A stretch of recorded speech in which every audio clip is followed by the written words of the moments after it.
4 రోజుల క్రితం ఆంధ్రప్రదేశ్ రాష్ట్రం పల్నాడు జిల్లా చిలకలూరిపేటలో పాస్టర్ శామ్యూల్ రాజు పూలు పెట్టుకునే మహిళలపై చేసిన వ్యాఖ్యలపై గుడిమెట్ పీఠాధిపతి శ్రీ సద్గురు మహారాజ్ స్వామి ఫైర్ అయ్యారు. కామారెడ్డి జిల్లా కేంద్రంలో ఆయన విలేకరులతో మాట్లాడారు.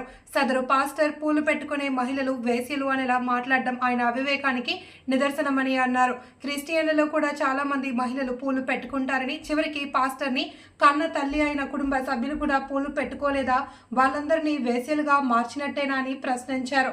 పవిత్ర బైబిల్ చదువుతామని చెప్పుకుంటూ బోధనలు చేసే ఇలాంటి పాస్టర్లు మహిళల పట్ల ఇలాంటి వ్యాఖ్యలు చేయడం సిగ్గుచేటన్నారు. తమకు పాస్టర్లపై కోపం లేదని, హిందూ సమాజం పట్ల ఇలాంటి వ్యాఖ్యలు చేసే వారిపైనే తమ పోరాటమని స్పష్టం చేశారు. సనాతన ధర్మంలో పంచమ మాంగళ్యంలో పూలు కూడా ఓ భాగమేనని తెలిపారు. మహిళలు మనోభావాలు దెబ్బతీసేలా మాట్లాడిన పాస్టర్ శామ్యూల్ రాజుపై హిందూ సమాజం స్పందించాలి అని, అతను ఎక్కడ కనబడినా చెప్పులతో సమాధానం చెప్పాలి అని, అతనిపై కేసులు పెట్టాలి అని కోరారు. ప్రభుత్వం స్పందించి ఇలాంటి వారిపై చట్టపరమైన చర్యలు తీసుకోవాలి అని కోరారు. రాజుగారు అసభ్యకరమైనటువంటి వాక్యాలు వాడుతున్నారు. ఎవరైతే పూలను మెడలో వేసుకుంటారో, తలలో వేసుకుంటారో, ఆ పూలను వేసుకున్న వాళ్ళందరూ కూడా వేశ్యలే అని చెప్పడం జరుగుతుంది. ఆయన వీడియో కూడా మీకు దీంట్లో చూపిస్తారు.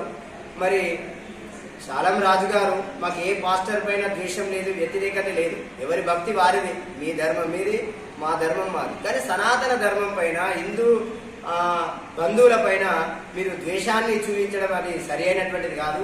ఎప్పుడైతే మీ అమ్మగారు కూడా పూలని వేసుకున్నారు తలలో, మీ అమ్మమ్మ వేసుకున్నారు, నానమ్మ వేసుకున్నారు, మరి పూలందరూ అదేవిధంగా క్రైస్తవ మతంలో పెళ్లిళ్లకు, ఫంక్షన్లకు చాలా మంది పూలు వేసుకుంటారు. మరి అలాంటి వాళ్ళు వేసుకున్న వాళ్ళందరూ కూడా వేశ్యలే అంటే మరి నువ్వు ఎవరికి జన్మించావు, వేషకు జన్మించావా అనేది నీకే వదిలేస్తున్నాం, నీ జ్ఞానానికే వదిలేస్తున్నాం. ఆలోచించుకో మరి ఎవరికి జన్మించావనేది. కానీ సనాతన ధర్మం లోపల, హిందూ ధర్మం లోపల పంచమాంగళ్యం అని ఉంటుంది. అందులో పూలను ధరించడం కూడా ఒక భాగమే. మంగళసూత్రము, పుస్తెమట్టెలు, బొట్టు ఏదైతే ఉందో అదేవిధంగా పూలు కూడా. ఈ పూలను ఎవరైతే వేసుకుంటారో వాళ్ళందరూ కూడా వేశ్యాలనడము అది సరి అయినటువంటిది కాదు. కాబట్టి ఇకనైనా నీ బుద్ధిని మార్చుకో. గడ్డి తిన్న గోధ కూడా ఇలాంటి అసభ్యకరంగా ప్రవర్తించదైతే నువ్వు అన్నం తింటున్నావు, ఓ బుద్ధి జ్ఞానం ఉన్నది, ఓ బోధనలు చేస్తున్నావు, మరి ఆ బోధనలు బాధలు కలిగించే బోధనలు చేస్తే నువ్వు పాస్టరు కాదు, చెత్త విధవ అజ్ఞాని అంటారు నిన్ను.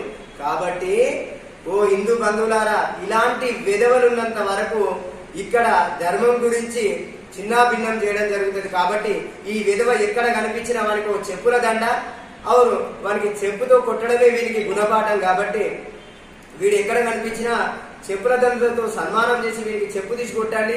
అదేవిధంగా వీటిపైన కేసు నమోదు చేస్తే ఇంకొక విధవ, ఇలాంటి విధవలు ఇంకా మిగతా వాళ్ళు ఇలాంటి వాళ్ళు ద్వేషించే వాళ్ళు రారు. కాబట్టి నేను అందరికీ చెప్తున్నా, హిందువులు, క్రైస్తవులు, ఇస్లామికు ఎవరైతే ఉన్నారో ఎవరి ధర్మంలో వాళ్ళు ఆనందంగా ఉండాలి, కానీ ఇంకొకరిని ద్వేషించే పని చేయకూడదని తెలియజేస్తూ భారత్ మాతాకి జై. అసభ్యకరంగా ప్రజలను మోసం చేస్తూ బోధనలు చేసి ధర్మం లోపల స్త్రీల మనోభావాలను దెబ్బతీస్తూ ఇలాంటి అసభ్యకరమైన వాక్యాలు మాట్లాడే వారిని కఠినంగా ప్రభుత్వం తక్షణమే శిక్షించాలని నేను ప్రభుత్వాన్ని కోరుకున్నాను.